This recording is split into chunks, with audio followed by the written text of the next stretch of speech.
Hello दोस्तों, welcome to KKC classes. कैसे हो आप लोग? उम्मीद करता हूँ स्वस्थ होंगे और अपनी लाइफ को एंजॉय कर रहे होंगे। दोस्तों, आशा करता हूँ कि आपकी स्टडी भी अच्छी चल रही होगी। दोस्तों, आज हम लोग एक नया टॉपिक सीखने वाले हैं। उस टॉपिक का नाम है use of since and for, यानी सिंस और फॉर का प्रयोग। ओके दोस्तों। दोस्तों, बहुत से बच्चों को इस टॉपिक में बहुत कन्फ्यूज़न होती है। तो सिंस और फार का प्रयोग कब और कहाँ करें वो समझ नहीं पाते हैं। तो आज के इस वीडियो में हम लोग सिंस और फार के कन्फ्यूज़न को दूर करेंगे। ओके दोस्तों, आइए दोस्तों वीडियो की शुरुआत करते हैं। और दोस्तों, आज के इस वीडियो में हम लोग सिंस और फार के कन्फ्यूज़न को दूर करते हैं। तो दोस्तों ध्यान रखिएगा, सिंस और फार का प्रयोग मुख्यतः 3 टेंसों में किया जाता है।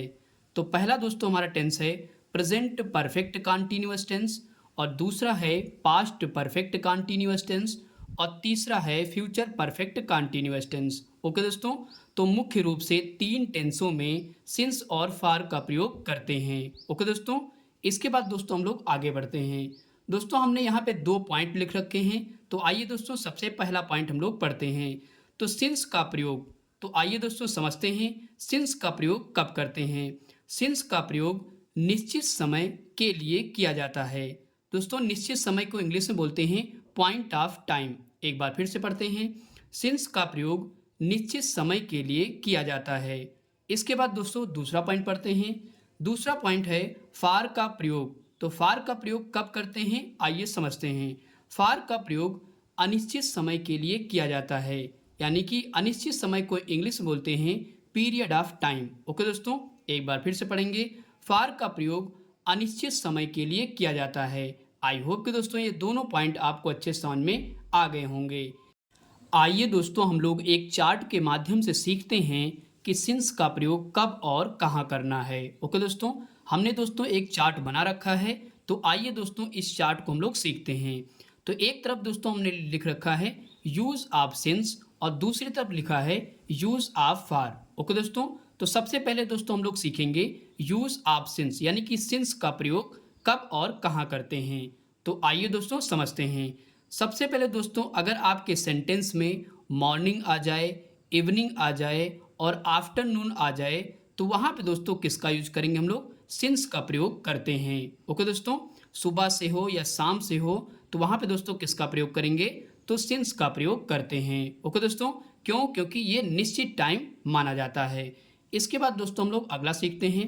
अगला दोस्तों हमारा है सिंस संडे, यानी कि रविवार से। जब भी दोस्तों आपके वाक्य या सेंटेंस में दिनों के नाम आ जाएं, यानी कि रविवार आ जाए, सोमवार आ जाए या बुधवार आ जाए, तो वहाँ पे दोस्तों किसका प्रयोग करेंगे, तो सिंस का प्रयोग किया जाता है। ओके दोस्तों, क्योंकि ये निश्चित टाइम में गिने जाते हैं।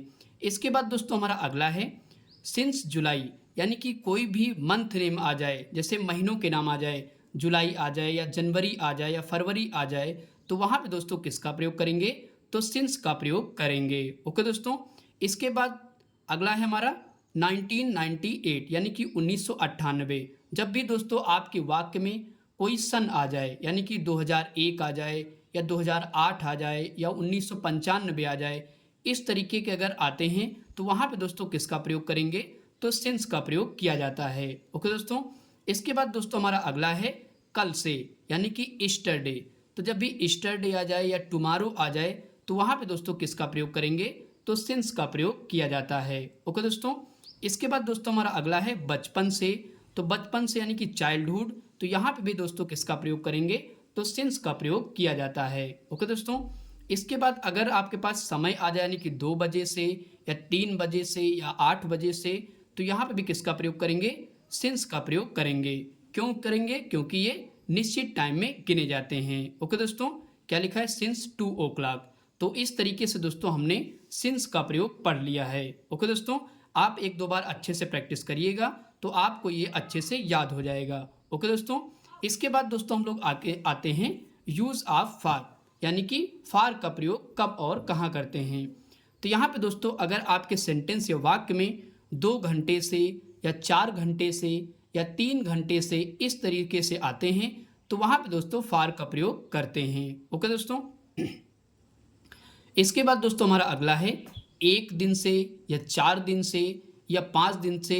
ये दोस्तों किस में आते हैं? अनिश्चित टाइम यानी कि पीरियड ऑफ टाइम में गिना जाता है। तो इसलिए दोस्तों यहाँ पे किसका प्रयोग करेंगे? तो फार का प्रयोग किया जाता है। ओके दोस्तों, फार अ डे या फार 2 डे, इस तरीके से यहाँ पे हम लोग लिखेंगे। इसके बाद दोस्तों हमारा अगला है 1 साल से, चाहे 1 साल से आ जाए या 5 साल से आ जाए, तो इस तरीके के जब भी आएंगे साल तो वहाँ पे क्या लगेगा? फार का प्रयोग किया जाता है, क्योंकि ये अनिश्चित टाइम में हम लोग गिनते हैं। इसके बाद जैसे 3 महीने से आ जाए या 4 महीने से आ जाए, तो ये भी यहाँ पे किसका प्रयोग करेंगे? फार का प्रयोग करेंगे। इसके बाद दोस्तों हमारा अगला है 30 मिनट से या 40 मिनट से या 5 मिनट से, वहाँ पे दोस्तों किसका प्रयोग करेंगे? तो फार का प्रयोग किया जाता है। अगर दोस्तों आपके पास आ जाए कई दिनों से यानी कि मेनी डेज, तो यहाँ पे हमको ये पता ही नहीं कि कितने दिनों की बात कर रहा है। ओके दोस्तों, तो यहाँ पे अनिश्चित टाइम है, तो यहाँ पे क्या लगेगा? फार का प्रयोग लगेगा, यानी कि फार का प्रयोग करेंगे। इसके बाद दोस्तों अगला है बहुत देर से, तो क्या लिखा है? फॉर अ लॉन्ग टाइम, तो यहाँ पे भी किसका प्रयोग करेंगे? तो फॉर का प्रयोग करेंगे। अगला है 1 घंटे से या 4 घंटे से, तो ये दोस्तों कैसे हैं? तो ये पीरियड ऑफ टाइम है, यानी कि अनिश्चित समय है, तो यहाँ पे दोस्तों किसका प्रयोग करेंगे? तो फार का प्रयोग किया जाता है। फार एन आवर या फार 2 आवर, तो इस तरीके से दोस्तों हमने यूज़ ऑफ फार यानी कि फार का प्रयोग सीखा। तो 1-2 बार दोस्तों प्रैक्टिस करोगे तो आप अच्छे से सीख पाओगे। ओके दोस्तों, आई होप कि दोस्तों ये टॉपिक आपको अच्छे से समझ में आ गया होगा। दोस्तों अगर वीडियो अच्छा लगा हो तो प्लीज़ लाइक करें। अगर दोस्तों हमारे चैनल पर नए हैं तो प्लीज़ हमारे चैनल को सब्सक्राइब करें। Thanks for watching video.